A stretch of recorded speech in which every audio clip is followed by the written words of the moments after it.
여러분 안녕하십니까. 시사토론10 설경환입니다. 민주당의 대선 후보 경선이 중반으로 향해 가고 있죠. 그 지점에 호남이 있습니다. 오는 25일에는 광주 전남에서, 26일에는 전북에서 후보들이 맞붙는 건데요.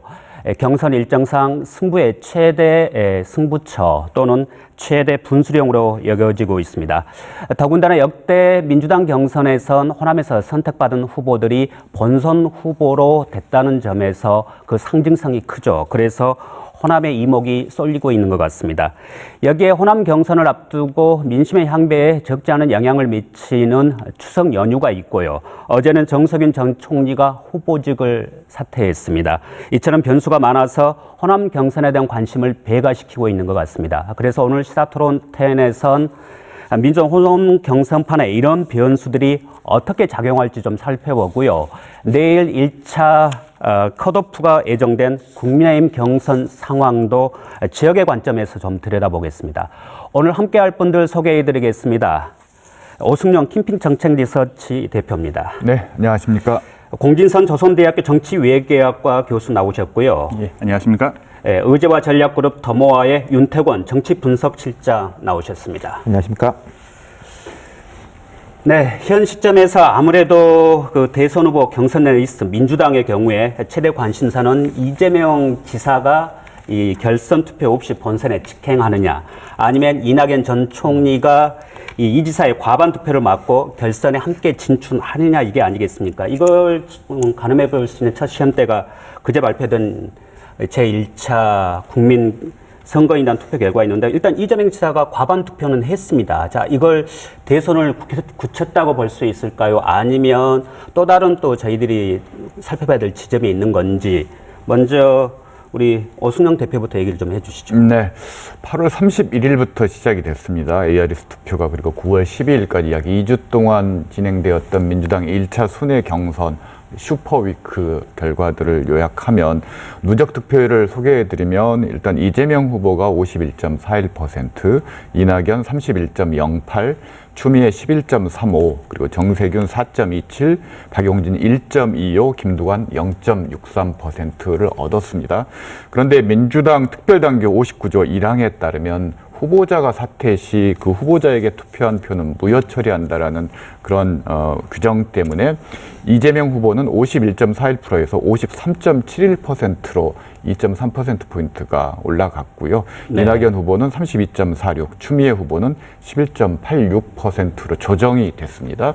이 조정된 결과를 보더라도 이낙연 후보가 30%대에 올랐었다라는 호남 유권자 분들께는 좀 관심이 가는 부분이 있겠지만, 여전히 이재명 후보가 과반 득표율을 유지함으로써 대세론이 굳건하다라는 것이 2주간의 1차 순회 경선에서 확인이 됐고, 호남 경선을 앞두고 추미애 후보가 두 자릿수 득표를 했다라는 것, 11.86% 득표를 했다라는 것이 변수가 될 수 있을 것인지, 호남 경선을 앞두고 좀 주목되는 부분이라고 할 수 있을 것 같습니다. 네.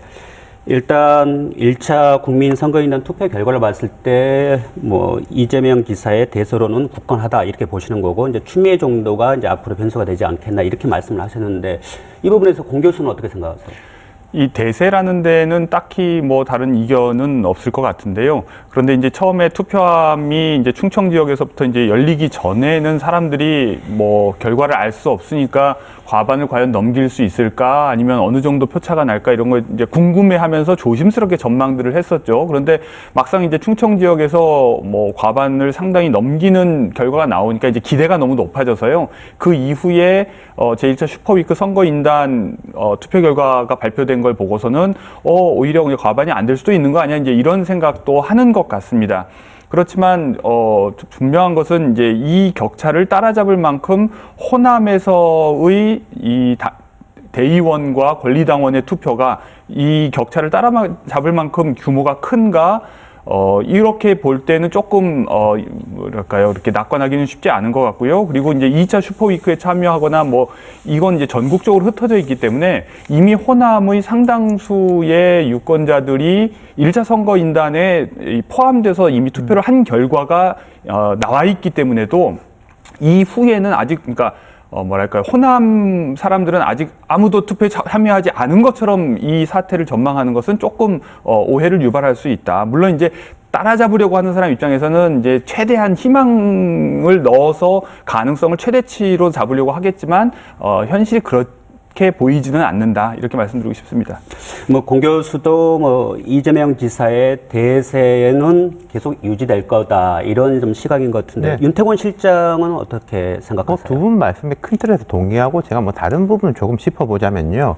아까 이제 대표님 그 추미애 의원 효과 추미애 대표 효과 말씀해 주셨는데 그 부분을 좀 봐야 될 것 같아요. 지금 이제 윤석열 후보에 대한 여러 이제 의혹들에 대한 공방이 많이 벌어지면서 이제 여권에서 특히 공세를 가하고 있지 않습니까? 그와 더불어 추미애 후보의 노출도는 같이 올라가는 거거든요. 그리고 추미애 후보가 봐라. 내 말이 결국 다 맞지 않았냐라면서 기세를 높이고 있습니다. 그게 지난 주말에도 좀 나타났고 이번 호남 경선에서까지 그게 좀 이어질 것 같아요. 그럼 그게 실제 투표 행위로 어느 정도 이어지느냐의 문제인데 네. 결선에 가느냐 못 가느냐의 문제는 1위하고 2위하고의 표 차이가 상관이 없거든요. 2위부터 5위까지 전체 합이 50을 넘기냐 못 넘기느냐이기 때문에 이낙연 후보 입장에서는 추미애 후보가 선전해 주는 것이 나쁘지 않다. 그리고 아무래도 지지층 구성상 추미애 후보하고 이재명 후보가 좀 겹치는 점이 많지 않겠냐. 그렇다면 이낙연보다는 이재명 쪽으로 좀 잠식할 것이다. 그런 기대를 가지고 있을 것이고, 그리고 지금까지 이제 민주당 경선을 보면은 좀 흥미로운 부분이 있어요. 어떤 거냐면은, 자, 우리가 상식적으로 기존에 관행적으로 생각할 때는 이낙연, 정세균 이런 분들은 좀 조직세가 강할 것이고 이재명 후보는 민심 쪽에서 일반 민심 쪽에서 좀 강할 거다 이렇게 봤지 않습니까? 네. 물론 이재명 후보가 양쪽 다 강합니다만은 미묘하게나마 조직세가 더 강하고 민심 쪽보다 조직세가 더 강한 걸로 나타나요. 이 이유는 뭐 1위 후보니까 그런 것도 있겠지만은 내년 지방선거하고 연동이 되는 거죠. 내년 지방선거가 아시다시피 6월이지 않습니까?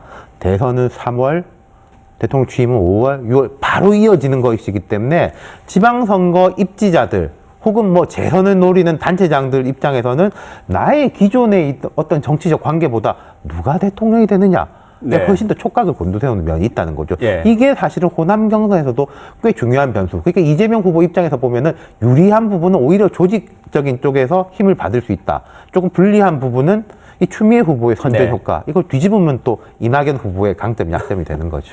네. 보니까 오승용 대표나 또 윤태곤 실장이나 이게 추미애 변수를 좀 얘기를 했습니다. 이제 이 부분을 좀만 더 한 번 더 짚어보죠. 일단 이번에 1차 국민선거인단 표결에서도 보니까 그 전에 있던 지역 순회 경선 같은 경우에는 보통 권리당원하고 또 대의원들이 하기 때문에 당심이 반영이 됐다고 하고 국민선거인단은 민심이 반영됐다고 하는데 이재명 지사 입장에서 보면 당심보다 민심에서 표가 좀 적게 나왔지 않습니까? 근데 반대로 추미애 후보 같은 경우에는 이 민심 부분도 상당히 많이 표가 나왔고 이낙연 지사는 또 민심 쪽에서도 표가 더 나왔어요. 이걸 좀 저희들이 앞으로 추세에 있어서 어떻게 좀 해석을 하는 게 맞을까요? 일단 추미애 변수가 호남 순회 경선에서 의미를 갖기 위해서는 일단 정치 고관여자들, 권리당원을 포함해서 정치에 매우 관심이 높은 주로 1차 선거인단에서도 그래서 호남에서 모집된 참여한 선거인단들이 많이 투표를 할 수밖에 없는데요. 아무튼 그분들이 어떤 선택을 하느냐가 중요할 것 같습니다. 그렇지만 현실적으로 추미애 후보가 호남 경선에서 변수를 만들 수 있을 것이라는 기대는 저는 개인적으로 높지 않습니다. 왜냐하면 어떤 그동안의 여론조사 결과를 보면 추미애 후보가 가장 약세를 보이는 지역이 또 공교롭게도 호남이라는 거죠. 그래서 실제 이 선거 순회 경선 과정에서 호남 경선에서 돌풍을 만들기 위해선 호남 경선 이후에 2차 슈퍼위크 선거인단 투표에서나 그게 나타날 것 같은데 현실적으로는 광주, 전남, 전북 지역 순회 경선 결과가 나오면 대세가 결정될 가능성이 높기 때문에 약간의 그 시차 그것이 실제 경선에 어떻게 영향을 미칠까. 그래서 기대하는 측면은 있겠지만 실제로 추미애 효과가 호남 경선에서 미치는 영향은 많지 않을 거라고 봅니다. 네, 저도 비슷한 생각인데요. 네. 그러니까 추미애 후보를 우리가 이제 전국을 놓고 보면은 말씀하신 것처럼 추미애와 이재명의 지지 집단이 약간 겹치기 때문에 상대적으로 추미애의 지지가 높아질수록 이제 이재명의 지지가 빠질 수 있는, 그래서 오히려 과반을 넘기지 못할 수 있는 가능성을 이제 읽을 수 있는데, 호남 지역을 놓고 보면 유권자 입장에서는 이재명과 추미애 사이에서 편색하는 것이 아니라 동시에 여기에 이낙연이라는 선택지가 또 하나가 있는 상황에서 생각이 조금 복잡할 수 있습니다. 그러니까 뭐냐면 결국 호남의 선택에 따라서 이것이 결선 투표까지 가느냐 안 가느냐가 결정된다고 누군가가 물어보고 거기에 대해서는 너는 어떤 선택을 할 거냐고 물어본다면 이 나중에 이제 민주당 전체 경선의 이제 후유증 관리 차원에서 또는 이낙연 후보한테 헛된 희망을 줄 것이냐 말 것이냐 뭐 이런 것까지를 여러 가지를 이제 고민을 할 수밖에 없고요. 그런 의미에서 이제 전략적으로 판단할 가능성도 있기 때문에 조금은 추미애 효과가 상대적으로 호남에서는 영향이 덜 하지 않을까 저는 그렇게 봅니다. 네, 이제 그동안 호남민들이 보여왔던 추미애 후보에 대한 그런 지지율의 추이를 봤을 때 미미할 거다, 추미애 효과는. 근데 어제 좀 이 대선 경선 레이스, 특히 민주당에 큰 영향을 미칠 만한 일이 있었지 않습니까? 전세균 전 총리가 이제 후보직을 전격 사퇴를 했는데, 일단 기본적으로 호남 쪽에 지지 기반이 꽤 있지 않습니까? 이 윤태곤 실장 어떻게 봅니까? 이 호남 경선에도 영향을 미치겠죠. 그렇죠. 그 앞서 제가 말씀드린 이게 조직의 이 역량과 민심의 약간 괴리 같은 거. 그러니까 특히 이제 정세균 후보 같은 경우는 조직 쪽에서 강하다고 느껴지는데 순회 경선에도 그렇게 뭐 기대만큼, 기대보다 훨씬 못 미쳤죠. 근데 민심의 뚜껑 열어보니까 훨씬 더 못 미쳤기 때문에 동력을 상실한 거 아니겠습니까? 그래서 이제 빠진 것인데, 모르겠습니다. 뭐, 그냥 단순하게 생각하면은 이낙연 후보하고 정세균 후보가 상당히 접히니까 네. 정세균 후보 쪽이 고스란히 가지 않겠냐라고 볼 수 있겠지만, 그렇게만은 보기가 어려울 게, 정세균 후보가 이미 빠지면서 이낙연 후보한테 꽤 갔을 것이다. 그리고 앞서 말씀드렸던 정세균 후보의 강점이라고 생각했던 이게 조직적인 부분은 또 내년 6월 지방선거를 봤을 때 앞서 나가는 쪽으로 달려갈 수도 있지 않겠냐. 예컨대 이제 얼마 전에도 뭐 제가 이름은 말씀 안 드리겠습니다만 현역 의원 중에서 정세균 후보를 지지한 것으로 알려진 사람이 이재명 후보를 지지하고 그런 게 있었단 말입니다. 그러면은 이제 우리가 눈에서 보이는 곳하고 눈에서 보이지 않는 곳, 눈에서 보이지 않는 어떤 그 직업 정치인들의 영역에서는 오히려 이재명 후보 쪽으로 도움이 될 수도 있는 거겠죠. 예. 혹시 이 얘기에 공감을 하시는가요? 저는 좀 단정적인 이야기일 수 있습니다만 정세균 사퇴 효과는 거의 없다. 뭐 이렇게 거의 없다. 드리겠습니다. 이미 뭐 앞서 잠깐 나왔습니다만 지지율이 빠질 대로 빠진 상황에서 사퇴를 한 상황이고요. 그리고 조직이라는 것이 결국은 다음 지방선거 공천과 관련해서 움직일 수밖에 없고, 호남의 지금 구도는 대세를 인정할 것인가 아니면은 대세가 아닌 새로운 대안을 찾을 것인가, 결국 이낙연 대 이재명의 구도로 짜여진 상황에서 사실 광주 전남 지역의 정세균 후보의 지지 기반이랄까 이런 부분들은 거의 없었고요. 전북 지역이 상당히 그나마 좀 지지 기반이 있는데, 전북 지역의 분위기는 이재명 대 정세균 분위기였기 때문에 저는 유권자들은 대세에 편승하는 쪽으로 선택을 할 가능성이 많고, 조직 역시나 내년 대선 이후에 지방선거 공천을 생각한다면 아마도 앞서가는 후보 승자 연합 쪽에 가담할 가능성이 크다고 봅니다. 그 질문 자체가 기본적으로 유권자들이 같은 고향 출신 후보를 선호하고, 또 기왕이면 같은 전남이 아니면 전북, 뭐 이런 전북이 아니면 전남 이런 식으로라도 지역적 연고에 따라 수표하는 가정하에 자꾸 그런 질문들을 던지는 건데, 의외로 우리나라 유권자들이 그것이 제일 중요한 가치도 아니고, 특히 호남의 유권자들은 예전부터 이미 그런 틀을 어느 정도 벗어나 있었기 때문에 그렇게 단순히 이동하지 않고, 그리고 그대로 우리가 가정해서 정세균 후보가 확보하고 있었던 한 5% 남짓한 지지가 그대로 옮겨간다 하더라도 그것이 결국 결과를 바꿀 정도의 양이 못 돼서도 유권자들, 그러니까 정세균 후보를 지지했던 사람들이 그렇게 행동하지는 않을 것 같습니다. 세 분 모두 정세균 전 총리의 이제 후보 사퇴가 이 경선판에 그렇게 크게 영향을 미치거나 또 흔들 만큼의 그런 효과는 없을 거다라는 말씀이신데, 뭐 그렇다면 정세균 전 총리도 당분간은 백의종군 한다고 그랬으니까 그 특정 후보를 지지한다거나 뭐 그런 얘기나든지 그런 움직임, 행보는 안 보이겠네요. 어떤 특정 후보를 지지한다라고 하는 것은 정치적으로 굉장히 부담이 되고 그래서 네. 아마 백의종 군을 선택했습니다만 그 기자들과의 백브리핑 과정에서 심정을 좀 파악할 수 있는 뭐 그런 언급은 있었습니다. 민주당과 새로운 대한민국을 지지한다라고 얘기를 했는데 공교롭게도 새로운 대한민국 이재명이 합니다. 출마 선언문의 제목이었다라는 거죠. 아마 이런 부분들은 아마 노련한 정세균 후보가 여러 가지 정치적인 부담을 고려한 상황에서 노련하게 표현한 것은 아닌가 제 나름대로 뇌피셜입니다. 네. 또 하나 호남 순회 경선에 있어서 이제 변수가 될 수 있을 거다. 저희들이 이제 예상하고 또 예측했던 것 중에 하나가 이낙연 전 총리의 광주에 와서의 의원직 사퇴 선언 아니었겠습니까? 물론 그체가 아마 1차 국민선거인단 투표가 시작되는 시점에서 이제 전략적인 또 그런 판단도 했을 것 같은데 호남에는 어떤 의미로 좀 다가가고 또 어떤 영향을 미칠지 뭐 우리 윤태현 실장이 먼저 얘기 좀 해주실까요? 그러니까 이분이 이제 뭐 승부를 떠나가지고 모든 걸 쏟아붓는다. 뭐 이런 거는 충분히 주고 있는 것 같습니다. 그러니까 뭐 여기 호남에 와 있고 또 의원직도 사퇴하고 뭐 정말로 마지막에 애를 쓰는구나 이거가 있는데 근데 앞서도 우리가 뭐 세 명이 이제 크게 의견이 다르지 않았던 게 이재명 대세로는 강하다라는 거였지 않습니까? 이게 판을 뭐 완전히 뒤엎는다라기보다는 결선까지 한번 가게 해줄까?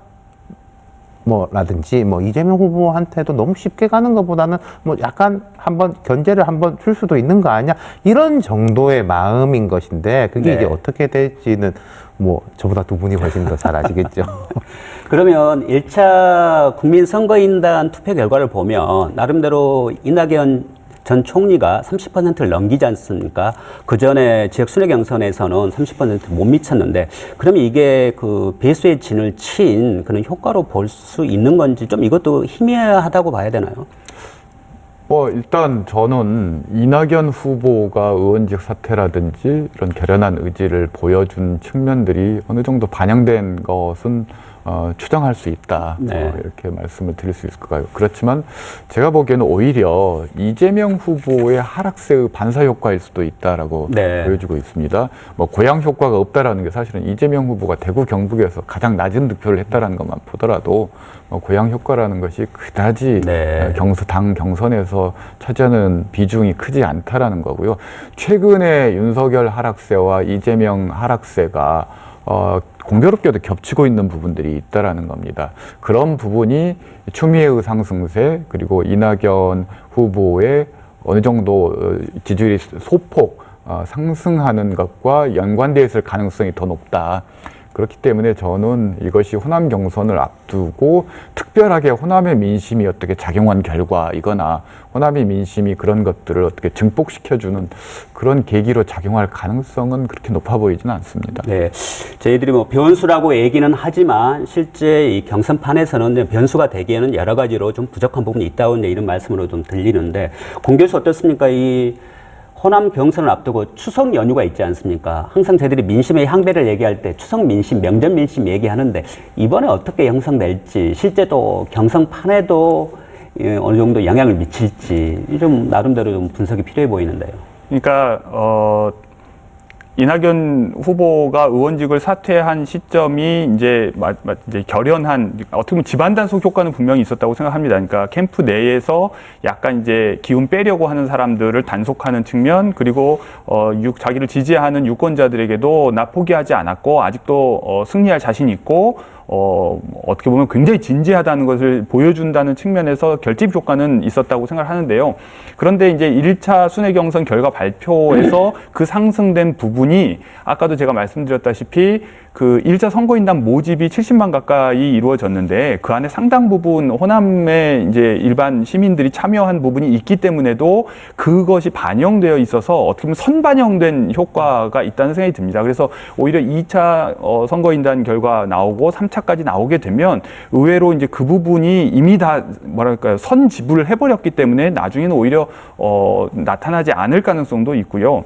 그리고 이제 이것이 또 이제 추석을 지나면서 어떤 이제 변화를 가져올까 하지만 사실 추석이라고 하는 명절의 의미가 이 80년대, 90년대 지난 시기하고는 상당히 다르게 훨씬 더 핵가족화되어 있고 또 오랜만에 가족들이 모여서도 정치 얘기 잘 안 하고 괜히 정치 얘기 했다가 얼굴 붉히고 싶어 하지 않기 때문에도 이런 식의 여론이 더 상승되거나 더 결집하는 이런 효과를 낳기는 쉽지 않을 것 같습니다. 그리고 특히나 지금 이제 코로나 상황에서도 뭐 이렇게 대규모로 이동하는 일도 쉽지 않고 그러니까 오히려 그런 이야기를 하는 분위기라면 추석과 상관없이도 일상적으로 통화라든지 화상통화라든지 이런 걸 통해서 할 수 있는데 굳이 추석 때 그러지는 않을 것 같고요. 그런 의미에서 이 기간이 해필 이제 호남의 이 경선과 맞물려 있기 때문에 어떤 그 수도권으로까지 이제 영향을 줄까 뭐 생각하겠지만 사실 이 여론은 제가 보기엔 이미 연동되어 있고 그 연동되어 있는 결과가 이 기간을 거치면서 특별하게 변화할 가능성은 오히려 낮지 않나.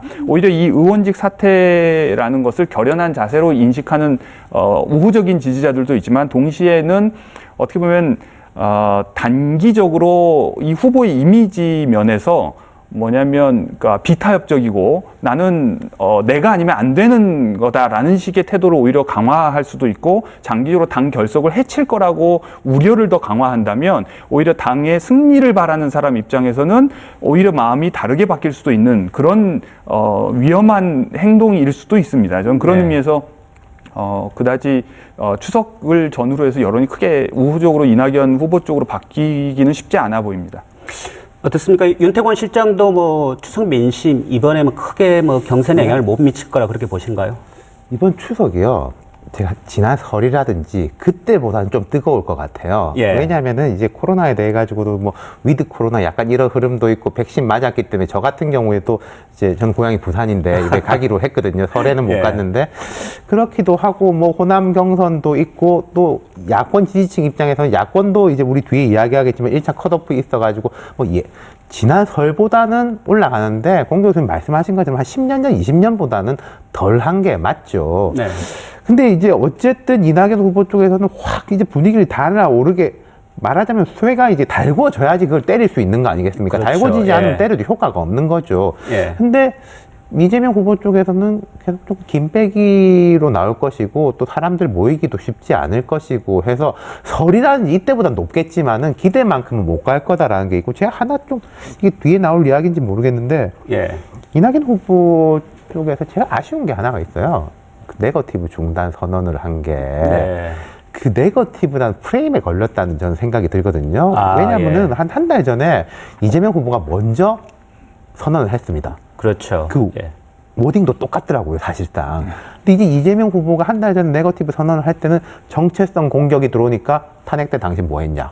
뭐 측근 공격 들어오니까 당신 측근은 더 안 좋게 되지 않았냐라고 역공을 충분히 가한 다음에 나는 하지 않겠다. 그러면 그 상대를 네거티브에다가 이렇게 딱 묶어 놓는 건데 만약에 이재명 후보가 2등이었으면 제 생각에는 뭐가 네거티브냐 정당한 검증이다 나는 끝까지 검증하겠다 그러지 않았을까 네. 싶어요. 호남 예. 경선 관련해서 제가 조금 차이점 좀 주목해서 봐야 될 부분 중에 하나가 유보층들이 호남이 가장 다른 지역의 절반 수준도 안 된다라는 겁니다. 그래서 이미 이재명 후보나 이낙연 후보가 다른 지역보다 호남 지역 지지율이 높긴 한데 그건 유보층이 이미 다 마음의 결정을 해버렸다는 거죠. 네. 그러니까 다 이렇게 마음을 바꾸거나 기존 지지를 바꿀 의사가 크게 높아 보이지도 않고 그렇기 때문에 호남 경선이 어떤 변수를 만들고 이 민주당 경선의 변수를 만들기가 어려운 측면이 있다라고 보고 있습니다. 그러면 민주당 이제 경선 일정을 보면 뭐 광주 전남이 25, 26일이고 이후에 이제 제주도 있고 불경 거쳐서 인천, 경기, 서울인데 그래서 10월 10일 날 최종 후보들이 이제 결정이 되지 않겠습니까? 결선 후보가 현재로서는 뭐 이변이 없이 이재명 지사로 과반을 획득을 한다. 이게 단도직입적으로 이렇게 물어봐도 가능한가요? 저는 사실 조금 더 일찍 대전 충남 경선 그리고 충북까지 세종 충북 결과 나오고 나서 이미 큰 틀의 결과는 흐름이 좀 정해지지 않았느냐. 네. 아마도 호남 경선을 거치면서 이걸 최종적으로 승인하는 과정이지 않을까라고 보고 있는데요. 저는 지금도 그 생각에 변함이 없습니다. 네. 우리 공 교수도 그러신가요? 아니요, 예단을 할 수는 없기 때문에 뭐 진짜로 호남 경선 과정에서 이제 전남 지역에서 압도적으로 이낙연 후보에 대한 지지가 나오고 광주에서도 뭐 팽팽하게 경쟁하는 상황이 되면 혹시 모르겠습니다. 결선 투표까지 갈 가능성도 없다고 할 수는 없겠는데 만약에 호남에서 이재명의 우위나 이런 것들이 어느 정도 확인이 된다면 이제 그때는 결선 투표 없이 과반을 달성할 가능성이 굉장히 높다고 판단할 수 있겠죠. 어제 오늘 나온 여론 지지율이나 후보 적합도를 보면 좀 이낙연 전 대표가 좀 치고 올라오는 분위기도 좀 보이는데 이건 뭐 어떻게? 뭐 최근 여론조사들이 워낙에 이제 뭐 튀는 것들이 많아가지고 일괄적으로 말씀드리기 어려운데 이런 건 있어요. 여론조사의 격차보다 예. 실제 지금 경선의 격차가 큰 건 사실입니다. 예. 그게 이제 이른바 대세론이 그런 데서 이제 드러나는 네. 거거든요. 예를 들어 여론조사는 한 10%이기더라도 이 사람들이 특히 이제 정치 고관여층이 생각할 때는 이길 사람 밀어줘야지로 해서 격차가 훨씬 벌어지는 거거든요. 네. 그럼 이게 결국 분위기 문제인데 분위기에서는 공 교수님 말씀하신 이제 호남에서 이제 이낙연 후보가 얼만큼 따라잡느냐. 사실 물리적으로 보면요. 지금 한 52, 3 정도지 않습니까? 이재명 네. 이재명 후보가 49로 만드는 건 그렇게 어려운 건 아니에요. 아주 엄청난 드라마가 나와야지 49가 되는 건 아니고, 지금 이낙연 후보가 지금보다 한 4, 5%만 올려도 그렇게는 만들 수는 있긴 있어요. 근데 네. 그 모멘텀을 만들 수 있을 것이냐. 예. 두 가지는 이제 호남에서 얼마나 따라잡느냐 하고, 그 다음 이재명 지사에 대한 뭐 최근에도 나오는 보도들, 뭐 어떤 검증이라든지 이런 부분에 대해 가지고 좀 그게 어느 정도 효과를 발휘할 거냐. 근데 앞서 말씀드린 대로 제가 이낙연 후보가 난 네거티브 안 한다고 선언해 놓은 게 좀 뼈아플 수도 있을 거예요. 예. 막판에는. 예. 여론조사라는 것은 상대적으로 민주당 지지층이 아닌 사람들도 답변에 개입을 하는 거기 때문에 약간의 바이어스가 있을 수밖에 없는 거고요. 예. 선거인단은 그래도 물론 이제 뭐 국민의힘 당원이 의도적으로 역선택을 위해서 가입하는 경우가 극소수 있긴 하겠지만 대체적으로 민주당에 우호적이고 지지하는 분들이 선거인단으로 참여하기 때문에 그 내부 지지층들을 고려했을 때 여론조사와는 좀 차이가 있는 것도 사실이라는 거죠. 네. 뭐 현재로서는 어떤 획기적인 또는 휘발성이 강한 변수가 생기지 않고서는 이 흐름을 바꿀 만한 여지는 없어 보인다. 뭐 이게 세 분이 그렇게 좀 말씀을 좀 하시는 것 같은데, 그럼 여기서 좀 국민의힘도 좀 다뤄봐야 되지 않겠습니까? 본격적으로 이제 대선 레이스 시작을 했고 국민 시그널 면접을 하면서 좀 흥미를 유발하기 좀 노력을 했습니다. 현재까지 국민의힘 대선 후보 경선 레이스 좀 어떻게 지켜보고 있는지 좀 얘기를 나누고 토를 이어가면 어떨까 싶습니다. 공 교수께서는 어떻게 보고 계세요? 이게 이제 일반 유권자들 입장에서는 민주당 경선보다는 이제는 그쪽으로 좀 더 관심이 쏠리는 것이 사실이죠. 근데 그것이 긍정적인 의미에서 관심을 끄는 것이 아니라 지금 뭐랄까 고발 사주라든지 뭐 이런 것처럼 약간 노이즈로 아니면 홍준표 후보로 대표되는 어떤 유희성 주목 끌기 또 윤석열처럼 부정적인 의미의 주목 끌기로 네. 지금 자꾸 그쪽으로 끌려가고 있어서 국민의힘 경선이 흥행을 하고 있다고 보기는 좀 어렵다. 네. 그러나 어쨌든 사람들이 그러니까 그래서도 이제 민주당 경선에서 상대적으로 이낙연 후보가 어떤 반전을 꾀할 모멘텀이 생기지 않는 이유도 지금 언론을 주로 장식하고 있는 이슈 자체가 지금 뭐 윤석열 게이트냐 뭐 박지원 게이트냐 뭐 자꾸 이제 이런 식으로 모든 이슈가 그쪽으로 끌려가고 있어서 더더욱 그런 것은 아닌가. 그래서 아직 그쪽은 정돈되려면 좀 상당히 시간이 걸릴 네. 것 같아 보입니다. 이제 윤 실장을 봤을 때는 뭐 국민의힘 대선 레이스는 이제 초반 아니겠습니까? 네, 진도가 다르죠. 눈여겨볼 대목들 좀 꼽는다면요. 뭐 좀 떠들썩해 보여요. 그러니까 공 교수님 생각에 반은 동의하고 반은 이제 조금 이게 생각이 다른 것이, 민주당 처음 생각하실 때도 보면은 2달 늦추냐 마냐 가지고 민주당은 의원총회까지 했었어요. 네. 국민의힘도 최근에 이제 뭐 역선택 방지 조항을 넣냐 마냐 가지고 갈등이 했었고, 그리고 민주당도 처음 시작할 때는 모든 주자들이 이재명 후보를 공동 공격하고 뭐 바지 논란도 있었고 막 시끄러웠었거든요. 그때도 뭐 이러다가 되겠냐라고 했는데 차츰 이제 찾아갔다. 국민의힘도 그런 뭐 초반에는 그런 형국인 것 같고, 그다음에 이제 뭐 재밌는 것은 이런 거죠. 그러니까 유희성이라고 말씀하셨는데 네. 저는 오늘 오히려 제가 좀 질문도 조금 드리고 싶어요. 조금 있다가 홍준표 후보의 이 호남 강세 현상, 20대 강세 현상, 20대 강세 현상은 뭐 저도 이제 취재도 해보고 합니다만 호남 강세 현상에 대해서 좀 어떻게 보시는지 제가 궁금하거든요, 오히려. 먼저 그 부분에 대해서 우리 오 대표가 좀 답변 좀 해주시죠. 왜 갑자기 저를 지목하시면서 사실 국민의힘 정당 지지도를 했을 때 강세 계층이 20, 30대 그리고 60대 이상 계층에서 국민의힘 지지 성향이 상대적으로 높게 나왔습니다. 그런 부분들이 이제 윤석열 바람으로 계승이 됐었고 최근에는 홍준표 바람으로 오고 있는 건데요. 기본적으로 홍준표 후보를 지지한다라고 응답했던 사람들의 생각은 국민의힘에 대해서 양가성을 가지고 있는, 즉 뭐 국민의힘이든 민주당이든 뭐 어느 정당이든 오케이 할 수 있는 그런 인식을 가지고 있는 응답층이 일단 기본이라는 거고, 예. 그들에게 있어서 선택지는 어떤 이념적으로 좀 더 강성 보수인 홍준표냐 아니면 온건 보수인 윤석열이냐라는 구도로 기성세대는 바라보지만 실제 그들에게는 그냥 홍카콜라 대 도리도리의 대결이라는 거죠. 그러면 아마도 이들은 쉽게 홍카콜라를 선택할 수 있다라고 봅니다. 윤석열 후보를 온건 보수로 볼 수 있을까요? 공 교수께서는. 글쎄요, 저는 오히려 무이념에 가깝다는 생각이 드는데요.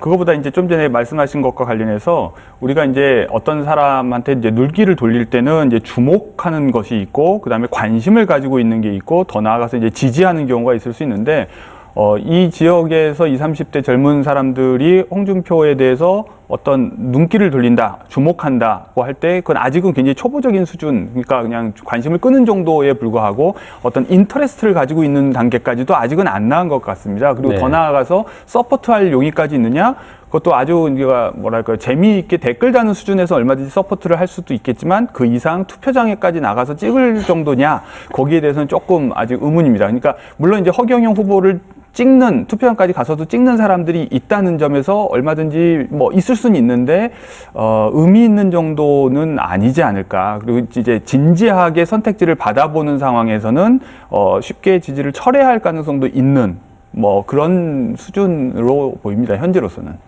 네, 아직까지는 뭐 두터운 지지나 신뢰를 보르고 있는 건 아니다, 이렇게 이제 저희들이 이해하면 될 것 같은데요. 여기서 오늘 뭐 저희들이 꼭 다뤄야 될 것 중에 하나가 여야를 막론하고 지금 현 대선판에 가장 휘발성이 큰 좀 사안이 지난해 4월 총선을 앞두고 이 검찰의 뭐 여당 인사에 대한 고발 사주 의혹 아니겠습니까? 상당히 지금 하루가 다르게 여러 얘기들이 나오고 있고 좀 국민들도 굉장히 혼란스럽고 이 정치권도 이 정쟁으로 이제 몰고 가면서 프레임 싸움을 하고 있는데, 자, 세 분의 전문가들 경험이 많으실 텐데 이 사안 앞으로 이 대선판에 어떻게 작용할 건지 한 분씩 얘기를 들어보는데 누가 먼저 해주시겠습니까? 뭐 제가 먼저 말씀을 드리면, 그러니까 처음하고 끝은 밝혀지기가 어려울 것 같습니다. 그러니까 처음은 어떻게 해서 이제 시작된 거냐와 관련해서 물증이 나오기가 쉽지 않은 문제 같고, 그 다음에 끝은 결국은 그래서 이제 국민의힘의 8월 고발하고 어떻게 연결되느냐, 이것도 이제 당이 적극적으로 협조해서 뭐 밝히지 않는 한 쉽게 연결고리를 찾기는 쉽지 않을 것 같고, 다만 지금 중간 부분은 이제 물증도 있고 드러났기 때문에, 근데 이것이 이제 구체적으로 당과 후보와 연결되는 지점과 관련해서 이제 추론의 영역이어서 정치적 공세는 계속 되겠지만 이제 그것이 뭐랄까요, 후보 자리를 이제 법적으로 이제 내려놔야 될 정도로 뭐 그런 정도로 이제 대선 전에 모든 마무리가 될 상황은 아닐 것 같아 보여서 이것이 이제 한편으로는 이제 여야 간의 정쟁의 대상이 되는 것은 분명한데, 저는 여기서 이제 주목하고 있는 부분이 여당, 그러니까 야당 내, 국민의힘 내부의 판단입니다. 그러니까 그건 이제 유권자들 전체의 판단과도 관련이 있지만 지도부의 판단하고도 관련이 있겠죠. 뭐냐면 지금 아직도 정권 교체 여론이 정권 유지 여론보다 높은 현실, 그리고 민주당과 국민의힘의 정당 지지가 거의 비슷한 상황에서 네. 이 후보 아니면 안 된다고 하는 어떤 절박함이 상대적으로 약하지 않은가. 그런 의미에서 국민의힘에서도 약간은 조기에 다른 플랜을 가동하려고 하는 움직임이 나올 가능성은 있어 보인다. 뭐 이 정도 말씀드리고 싶습니다. 네. 우리 윤태권 실장. 네, 뭐 저희가 여기서 뭐 아주 세세한 팩트에 대해서는 이야기하기가 어려운 걸 전제로 두고 말씀이라면, 만약에 뭐 윤석열 후보가 직접 개입했다는 게 드러나면은 저희가 이런 토론을 할 의미도 별로 없겠죠. 네. 그거는 아니고 공 교수님 말씀하신 이런 뭐 지리한 공방이 전개되는 수준이라는 뭐 가정적 전제하에서 보면은 윤석열 후보의 진영의 목표는 아마 이런 걸 겁니다. 이것을 나의 문제가 아니라 우리 진영의 문제로 치환시키는 거. 네. 근데 마침 박지원 국정원장이라는 이름이 등장을 네. 해가지고 그런 치환시키는 이제 행위에는 큰 보탬이 되고 있는 거예요. 국면 전환에 있어가지고는. 그러니까 국민의힘 후보들이 다 속마음은 다르겠지만은 홍준표 후보를 제외한 나머지는 이건 우리가 공동 전선을 쳐야 네. 된다. 뭐 이런 식으로 가고 있는 거니까 공방이 오갈 에너지는 충분해 보인다. 네. 그리고 이제 공 교수님 말씀에 이제 대부분 동의하는데 약간 다른 지점은 그렇다면은 자, 윤석열의 대체제가 그럼 현재 숫자로 보면 홍준표입니다. 네. 근데 그럼 홍준표 후보에 대해서 아까 호남이라든지 뭐 민주당 지지자들의 지지가 그런 유희성이라고 하면은 예를 들어서 이재명의 대체제로서의 이낙연의 위치와 네. 윤석열의 대체제로서의 홍준표의 위치가 같을 것이냐. 네. 숫자 말고 이제 실질적으로 네. 내용적으로 그렇다면은 그걸 뭔가 바꾸자는 시도가 쉽지 않을 수가 네. 있는 거죠. 그러니까 이제 윤석열을 따라가고자 하는 경선의 예비군들 입장에서 볼 때는 내가 우리 진영의 편인 거라는 것도 보여줘야 되고 네. 또 동시에 대체제라는 것도 보여주니까 그게 어려운 건데 홍준표 후보는 이런 부분에서는 되게 노련한 분이죠. 선택을 한 거죠. 네. 진영에서 벗어나가지고 난 그냥 대체제다라고 이제 승부를 건 거죠, 이미. 네.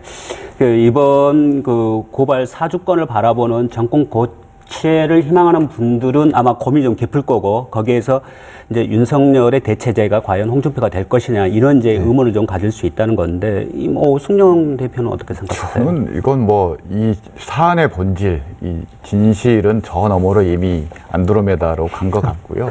뭐 더 이상 이걸 가지고 뭐 진실이 밝혀진다는 것을 기대하기는 어려울 것 같습니다. 그렇다면 이 사안이 누구에게 득이 될 것인가? 저는 뭐 물어볼 것도 없이 윤석열 후보에게 크게 득이 된다라고 보고 있습니다. 왜냐하면 그동안 국정 운영 미숙함, 여러 가지 후보 개인의 자질 문제로 지지율이 하락하고 있었는데 고맙게도 고발 사주 문제가 터짐으로써 결국 문재인 정부, 민주당과 1대1로 대결 구도를 만들었다라는 거죠.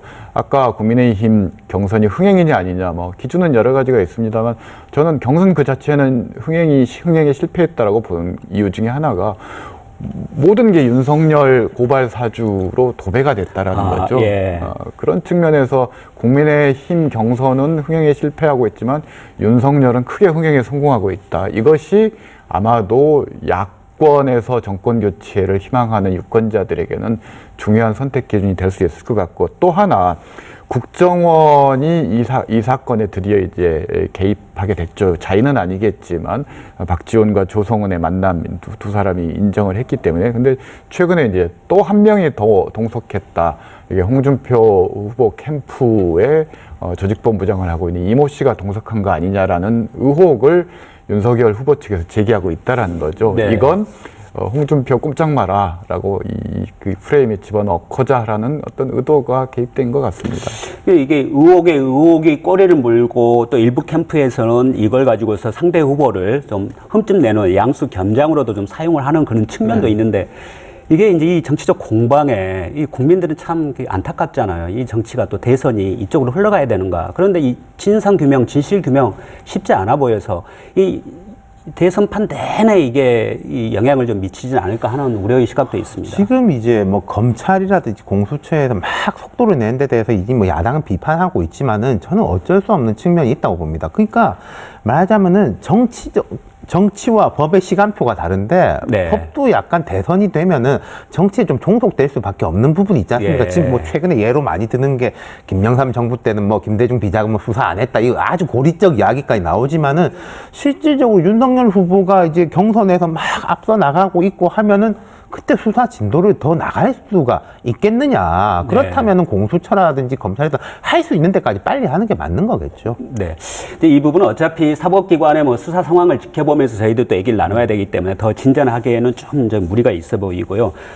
어떻습니까? 이게 민주당의 결선 투표가 있다 하더라도 10월 중순 전에 민주당은 이제 본선에 진출할 후보가 결정이 되지 않습니까? 반면에 국민의힘은 11월 거의 5일 에 결정이 돼서 한 달 정도의 시간 차가 있는데, 이게 이제 국민의힘 경선 레이스에 어차피 민주당 후보의 본선 후보 결정이 되면 그 결정된 후보에 의해서 영향을 좀 받지 않을까 하는 시각들이 좀 있습니다. 어떻게 봐야 될까요? 그렇게 민주당 후보가 누구냐를 떠올리면서 국민의힘 후보를 여유 있게 선택할 만큼 국민의힘 지지하는 분들이 지금 한가한 상황은 아닌 것 같습니다. 그리고 네. 오히려 이제 그 안에서 누구를 더 선호하느냐를 결정하는 사람들도 어느 정도 지금 마음은 좀 굳어 있어서 어떤 큰 사건이 있어도 웬만하면 흔들리지 않으려고 하는 경향이 작동하는 상황에서 아주 유연하게 그렇게 반응하기는 어려운 것 같고요. 그래서 그대로 지금 이제 그 내부의 논리로 움직이지 않을까 저는 생각합니다. 이게 네. 기술적으로는 하나 변화가 있을 겁니다. 지금 여론조사를 보면 뭐 복잡하지 않습니까? 보수 후보 적합도, 그렇죠. 진보 예. 후보 적합도, 뭐 가상 대결, 뭐 전체 그냥 여야 할 것 없이 1, 2, 3, 4등 하는데 민주당 후보가 결정되면은 그 네. 여론조사가 전부 다 가상 대결로 예.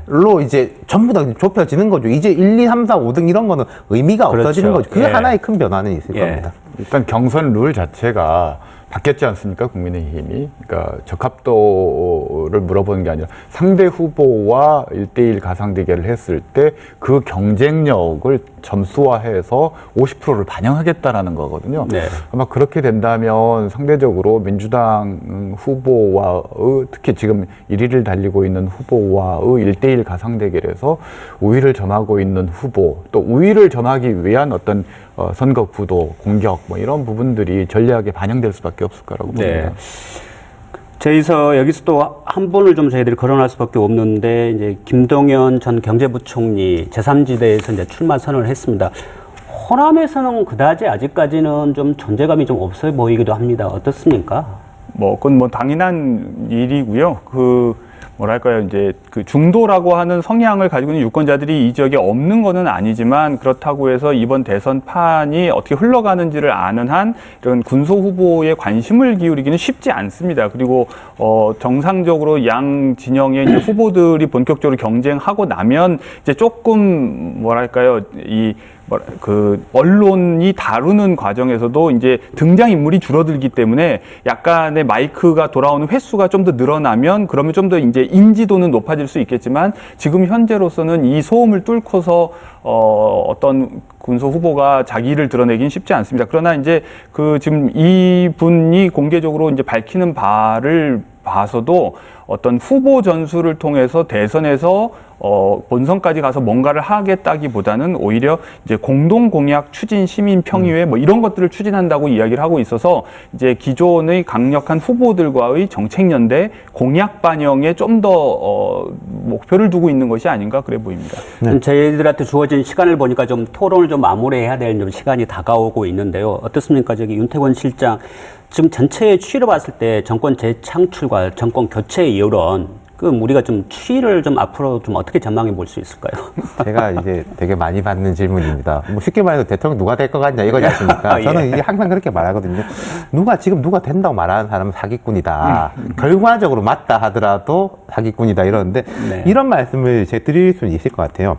정권 교체 지수가 정권 연장 지수보다는 높다. 네. 상당히 오랜 기간 높아왔다.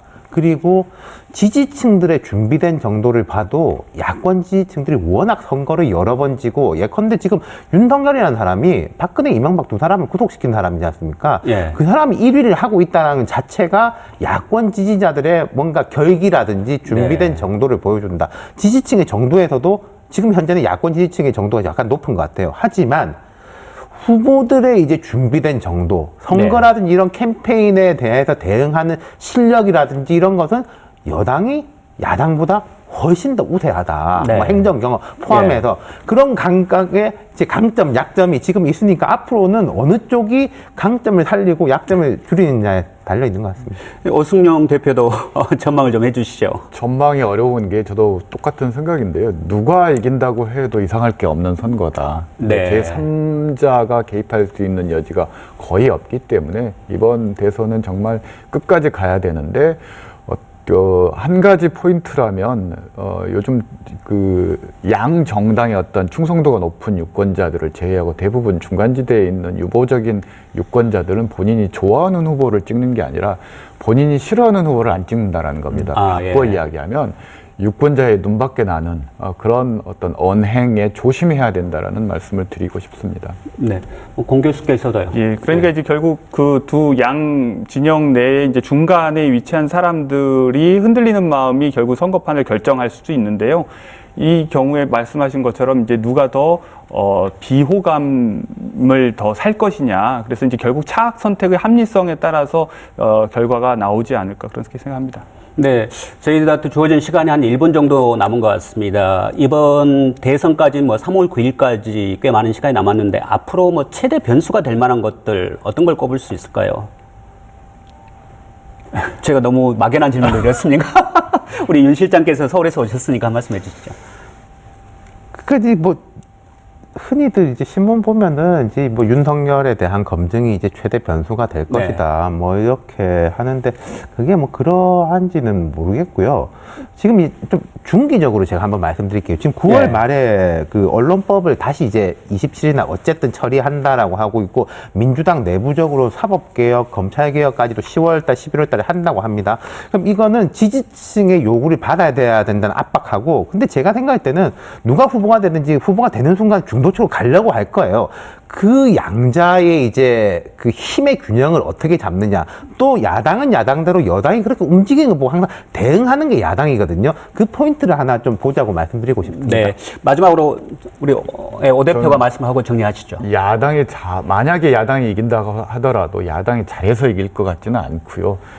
가장 관심 있게 봐야 될 부분은 민주당 후보가 결정된 이후에 만약에 이재명 후보가 민주당 후보가 된다면 문재인 정부와 차별화를 시도할 수밖에 없을 텐데 이 과정에서 기존 지지층과 어떻게 융합하고 화합할 수 있을까? 그것이 아마 민주당 승리를 위해서 가장 주목해야 될 부분일 것 같습니다. 네, 오늘 세 분께서 해주신 말씀들이 앞으로 대선 레이스에서 얼마나 적중할지 이걸 좀 지켜보는 것도 관전 포인트가 아닐까 싶습니다. 오늘 좋은 말씀 해주신 세 분 패널 수고하셨고요. 함께 해주신 시청자 여러분 고맙습니다. 시사토론 10 여기서 마치겠습니다.